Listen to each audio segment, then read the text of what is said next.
Praise the Lord. திறந்த வாசல்.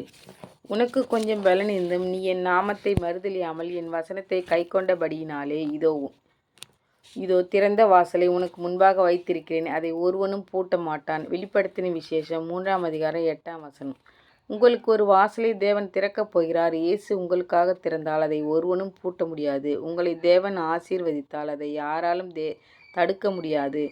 வாசல்கள் திறக்கப்பட கர்த்தரை மறுதலிக்க கூடாது. வேத வசனத்தை கைக்கொள்ள வேண்டும், வேதத்தை வாசிக்க வேண்டும், அதன்படி வாழ வேண்டும். தேவனுடைய வார்த்தையானது ஜீவனும் வல்லமையும் உள்ளது. இருபுறமும் கருக்குள்ள பட்டயம். மத்தேயு 7 அதிகாரம் 24 தான் சொல்லிய இந்த வார்த்தைகளை கேட்டு இவைகளின்படி செய்கிறவன் எவனோ அவனை கன்மலையின் மேல் தன் வீட்டை கட்டின புத்தியுள்ள மனுஷருக்கு ஒப்பிடுவேன். சங்கீதம் 119 105 உம்முடைய வசனம் என் கால்களுக்கு தீபமும் என் பாதைக்கு வெளிச்சமுமாய் இருக்கிறது. வேத வசனம் நான் நடக்க வேண்டிய வழியை காட்டுகிறது. வேத வசனம் தேவ சித்தத்தை நமக்கு வெளிப்படுத்துகிறது. வாலிபன் தன் வழியை எதினால் சுத்தம் பண்ணுவான்? உமது வசனத்தின்படி காத்து கொள்வதினால்தானே.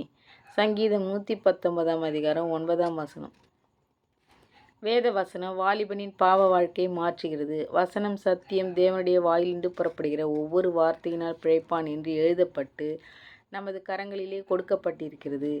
வேதத்தை தினந்தோறும் வாசிக்க வேண்டும், தியானிக்க வேண்டும். அப்போதுதான் நாம் வேத வசனங்களை கை கொண்டு வாழ முடியும். தாவீது சொல்கிறார், நான் உமக்கு முன்பாக பாவம் செய்யாதபடி உமது வாக்கை என் இருதயத்தில் வைத்தேன். சங்கீதம் 119 அதிகாரம் 11 வேத வசனங்களை இருதய பலகையில் எழுதி வைத்து கொள்ள வேண்டும்.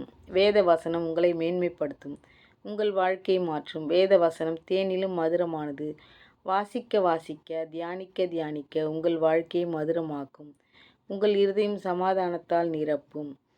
வேத வசனம் உங்களுக்கு மனமகிழ்ச்சியை தரும். அடைப்பட்ட வாசல் திறக்கும். ஆசீர்வாதம் உண்டாகும். தேவன் உங்களை ஆசீர்வதிப்பாராக. ஆமேன். Thank you Lord.